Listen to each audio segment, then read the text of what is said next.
Soki tolobi to tanga bato baza na papier net bisonga na licencié en plus nazo continuer na ba formation spécialisée pour la idéologie mais soki to tamboli to fouiller na ba université belé to tanga ba kombo ya bato misusu o baza renommé o ba bimi le na internet ba journaliste to ba bina internet to mona bango te na ba université na ba kombo na bango to kata biso na bango te.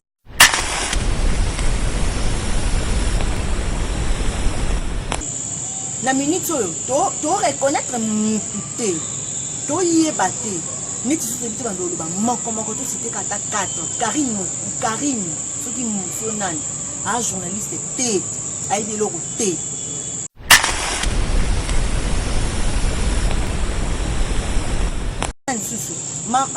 comment elle s'appelle maman Maniki a journaliste T a de logo T.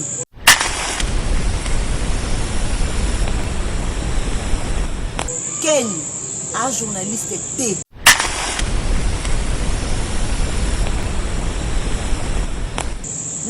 Gloria, un journaliste T. Baby, tu es classé dans mon aroni, n'habite na roni.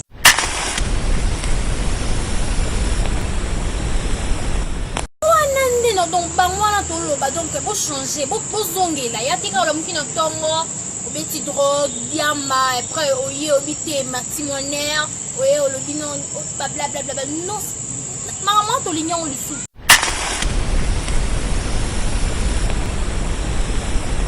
Évitez vraiment, surtout Bangouana vraiment. Donc, n'a pas le rôle n'a pas donc, ben, ils sont aussi les canaux et bananes et net vraiment, n'a pas été.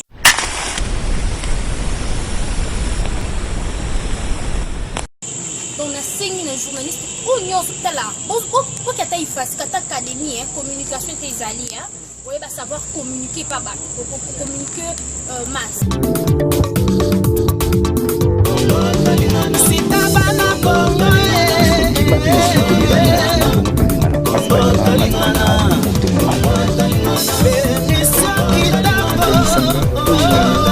Message les uns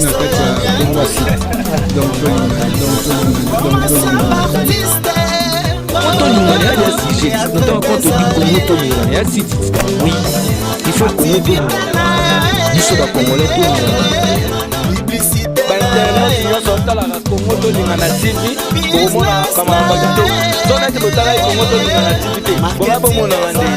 alors les années chaîne moko ya Kirtimbindi fait Chakudidi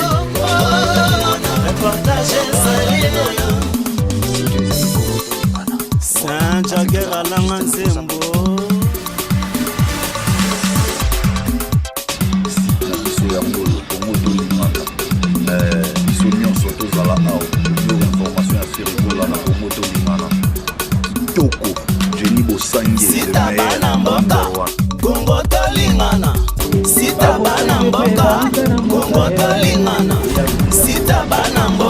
Jenny Bosangela pasala maman il a pas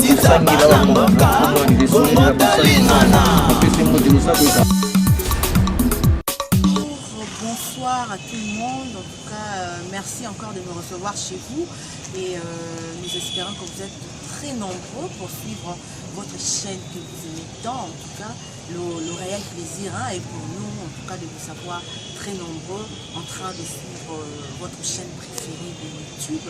Et voilà, aujourd'hui, nous sommes venus vous parler d'un sujet très important, un sujet qui touche vraiment la couche de tout le monde et de tout journaliste, tous ceux qui se disent journalistes, tous ceux qui se disent chroniqueurs. En tout cas, aujourd'hui, nous sommes vraiment venus parler d'un sujet très important. Et voilà, aujourd'hui, je ne suis pas seule.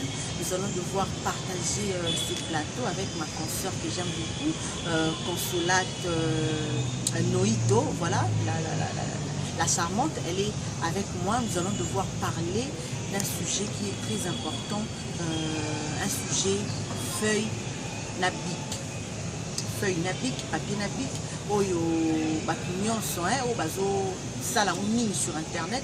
Mais aujourd'hui nous voulons éclaircir, nous voulons mettre le point sur le i et le bar sur le t, parce que cette affaire doit arrêter.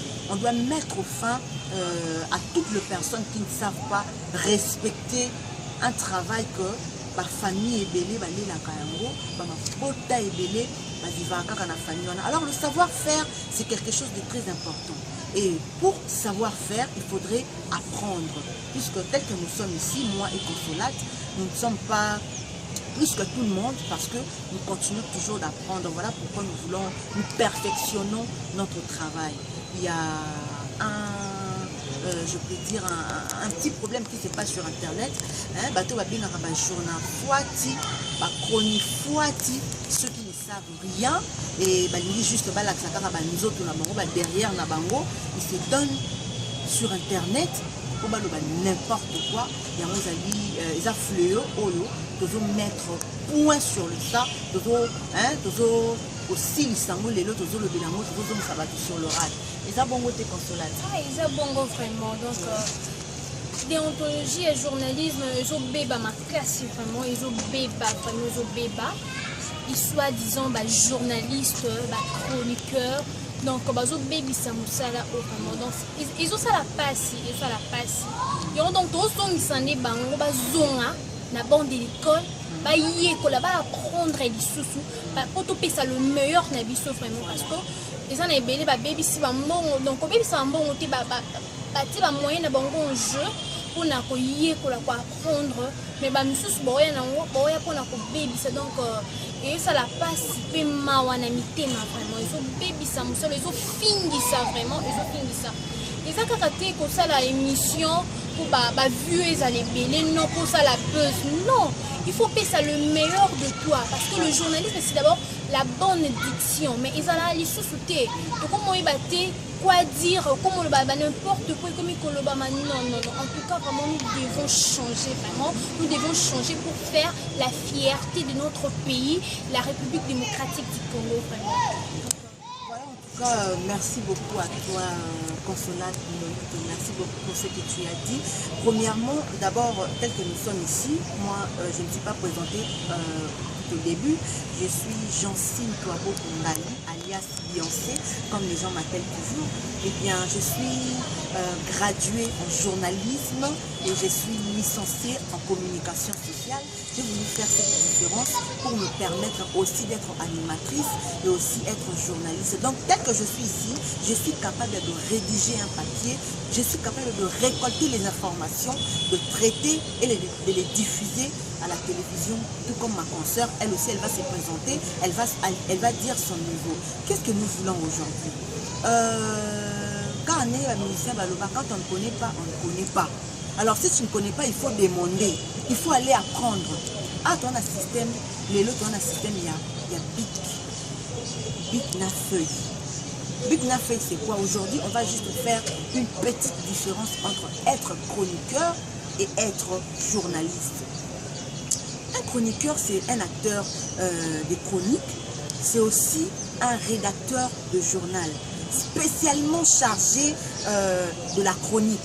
C'est ça, être un chroniqueur. Alors, un journaliste, c'est celui qui fait le journal et c'est aussi celui qui participe à la rédaction des informations diffusées par le média audiovisuel.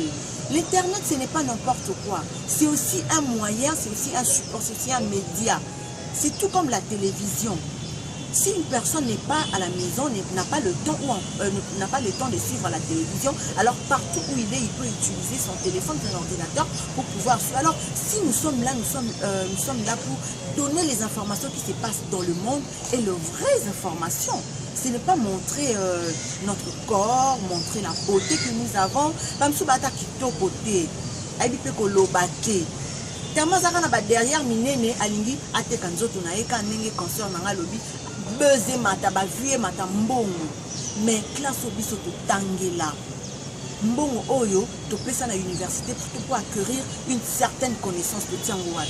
En tout cas, nous devons faire la différence entre les lots la différence entre chroniqueur na journaliste. Il y a là c'est possible. Pour ça l'effort, il est là vraiment de son qui s'abonne pas te belé na maternelle na gardienne. Bon bandela attention boti. Pour ça qui ndumba au komi cassé bandela maternelle. Au bandela eux ko la ta ba couleur. Ba dessin. Sur aussi ici aucune école primaire, sur aussi ici aucune secondaire, aucune humanité, aucune université. pour tout mettre fin à blabla et belé. Au moins, on ne peut pas à prononcer la République démocratique du Congo. La République démocratique. Mais non! Moi, si moi, à l'équipe internet, à Zoloba, il faudrait recadrer mes 4 cradés. Donc, tu vois, et ça, la sonne. Il faut que vous prononcer, que vous apprendre. Et ça, bon côté, Consolate. Ah, ils ont bongo vraiment, ils ont bongo vraiment. Photos, on a le baki. Photos en la bonne diction. Savoir prononcer de mots français, même pas français, mais dans la langue nuance. Parce que le journalisme, c'est d'abord la bonne diction. Et on a le baki vraiment. Donc, et puis, tu es sous-souté, hein. Dès que tu as vu vraiment, tu y es, tu apprends vraiment, Ezali. Tu respectes 6 questions de référence. Mais ce que tu as lu sur Internet, ils ont une logique. Donc, tu as sa déontologie journalistique vraiment. Tu as un marquage.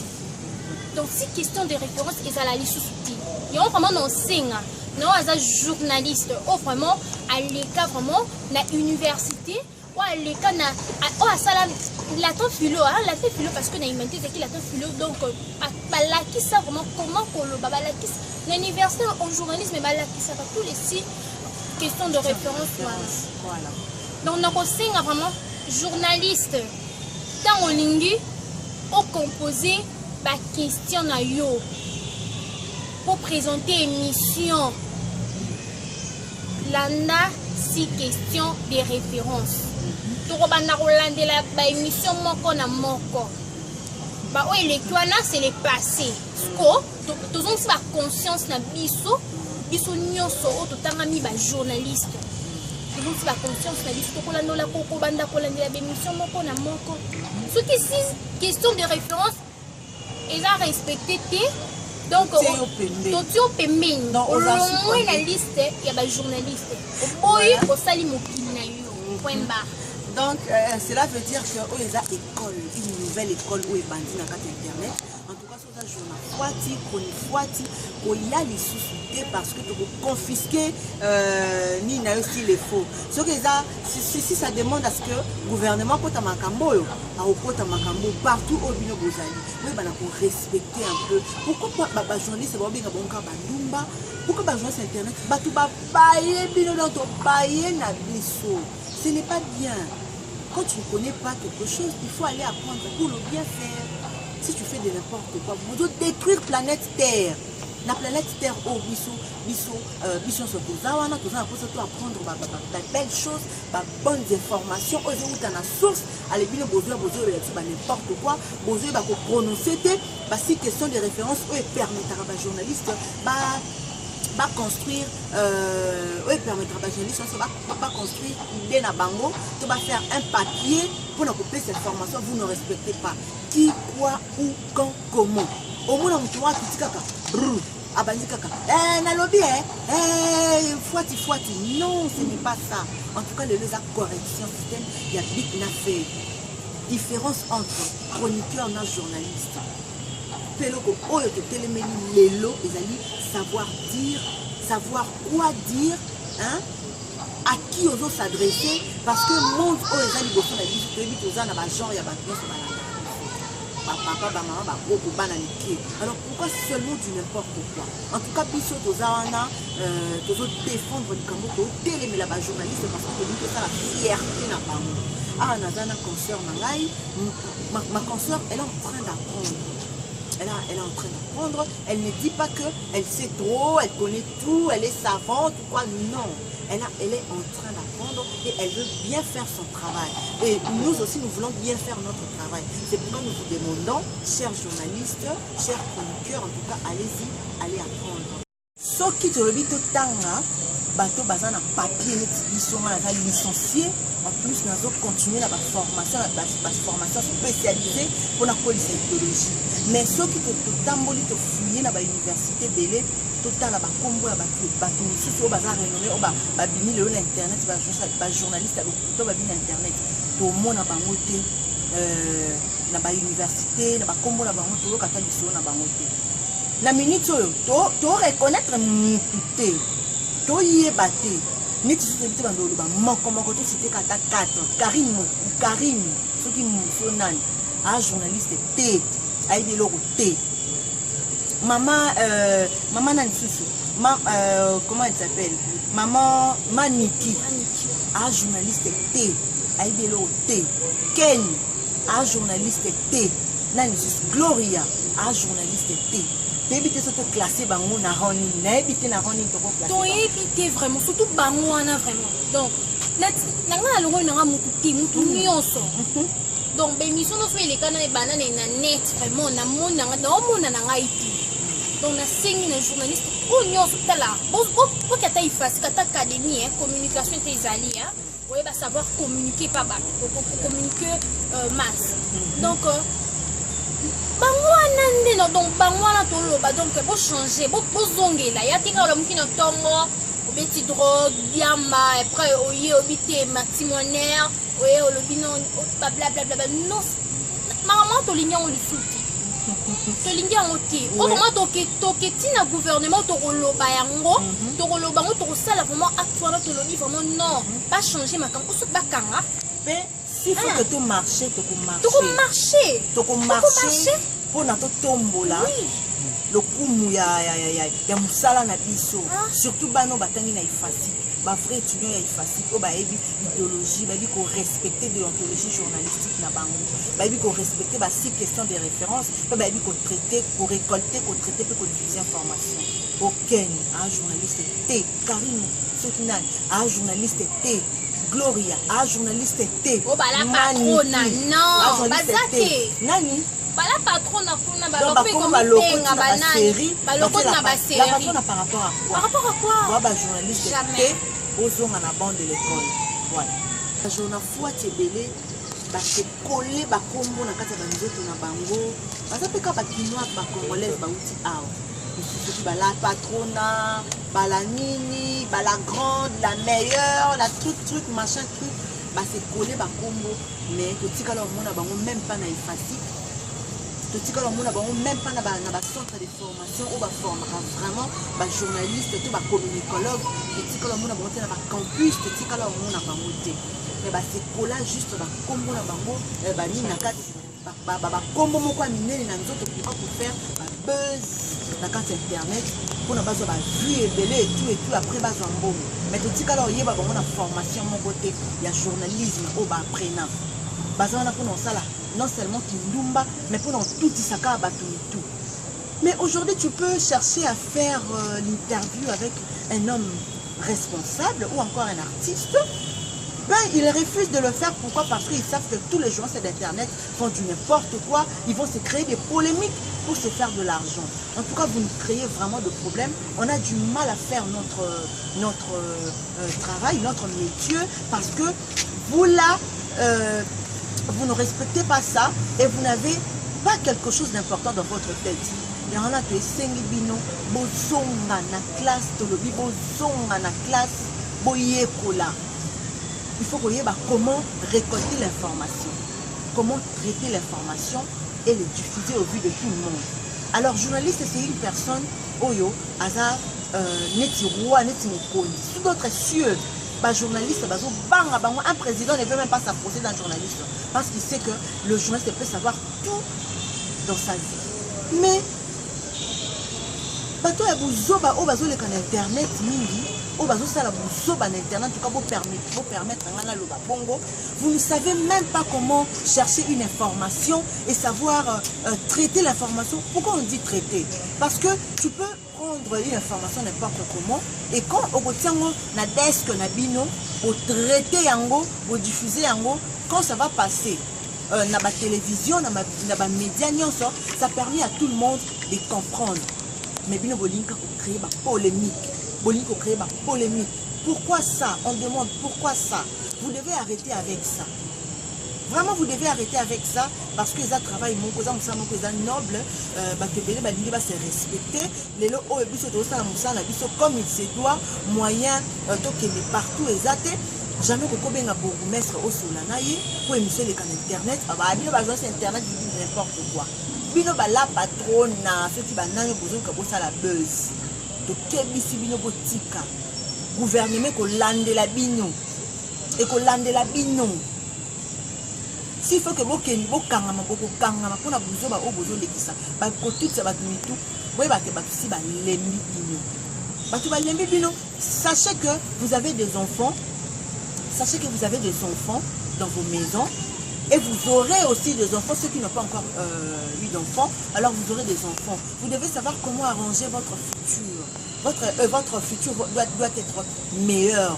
Hein? Parce que vous devez aussi être les exemples à suivre. Alors, ceux qui vous avez exemple à suivre, comment est-ce que futur n'a bino soit yaba n'a bino posé la malam? Yom toza moi na la patron va que maman na biso abanda ko baba n'importe quoi na télévision système abato ba non mais bangulu hein.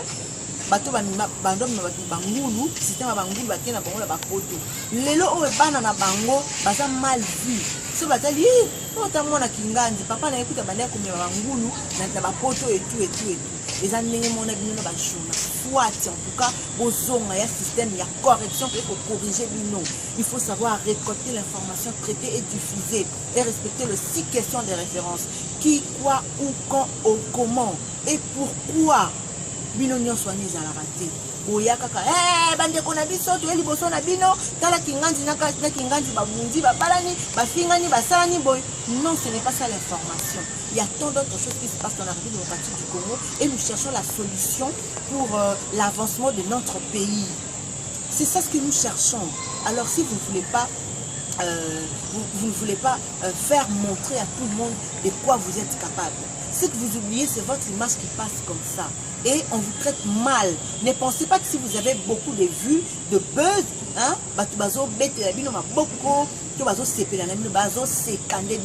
alors on a conseillé, quand on a conseillé, on a partir à l'élo, aux zonga, pour qu'ils nous comprennent. Oui, il faut bazonga, vraiment quoi apprendre, vraiment bazonga, vraiment, s'il vous plaît. Donc je vous en supplie, rentrez. Et aussi les l'autre côté, moi j'ai étudié avec ma maman il y a 50 ans. Quand on a salé à pic avec ma maman il y a 50 ans, 60 ans. Et maintenant donc, tu continues aussi. Oui, j'ai continué à l'IFASIC voilà. Parce que nous avons besoin de nos journalistes kakaya Simba Salabwe parce que les journalistes belé et bello bazan internet vraiment donc mawa trop. Batangela yango te baye kaka basimba micro boye basala boye akomi bla bla bla bla koloba loba a éviter oh non quand est-ce que non loba a éviter ça fait mal. Dernièrement on a qu'un assaut de mouton na kende ko passer une interview ngai vraiment donc ezaki mawa. Ba autorité on a ba boyi babi non ça la té parce que ba journaliste internet vraiment ba bazolo ba n'importe quoi. Si que je paye mon transport pour n'en coquiner pour ça la musala nanga on a tangela on a tangé dans continuer toujours voilà. Et na koma wana na sala ngote ça fait mal au cœur, ça fait vraiment mal donc je vous en supplie rentrer. Et ça les l'autre côté et kataté et comment m'appelle les longuité voilà. Pour apprendre pour tout ça le meilleur na biso nous sommes pour la fierté ya mboka na biso voilà. Pour ça que mboka na biso qui est mal réputé et ça pour ba komaka oh non non lo babwe na sala bonne internet parce que bata poto batala nga balinga buzoba non bozo finisa et ça que poto linga buzoba waza donc bata buzoba botsa bango na kana bango faut la que ça mutike non na tanga na intellectuel mais on non bata poto balinga buzoba il faut slip nangé mona permettez hein il faut slip nangé mona il faut poitrine nangé mona non ce n'est pas ça toujours respecter musala na bisoki donc je vous en supplie to respecter musala na biso pe bozonga koyekola bozonga vraiment donc on les la makasi bozonga po to tombola mboka na biso vraiment. Voilà, nous sommes pratiquement déjà à la fin de notre émission. Merci à tout le monde qui était super branché pour suivre notre chaîne préférée. Je dis merci à tout le monde en tout cas, merci à nos caméramens. Restez toujours branchés sur cette chaîne. Ne zappez pas, surtout en tout cas, abonnez-vous très massivement. Vous aurez des informations sûres, comme je le dis toujours, des bonnes informations qui parlent de la République démocratique du Congo. Nous allons vous faire voir le merveille du Congo et les potentialités où les alliés, dans la fille et les garçons capables, un journaliste, il y a solo système caca, il y a Big National. il y a stylo na feuille. Hein? Il y a mon andemaka. En tout cas, je vous dis au revoir.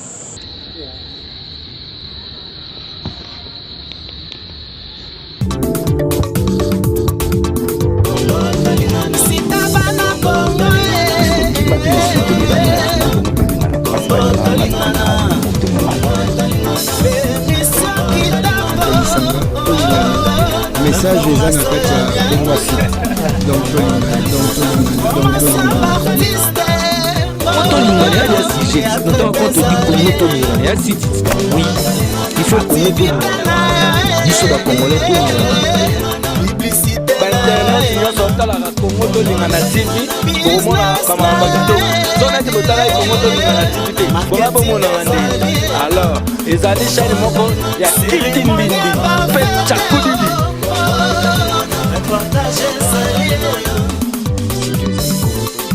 Sanjagera langa nzembo biso yango Congo tolingana biso nyonso tozala awa yo information ya ferikola na Congo tolingana kitoko Jenny Bosange le meilleur number one Congo tolingana sita bana mboka Congo tolingana sita bana mboka Jenny Bosange la patron la maman il a pas Bosange la maman Congo tolingana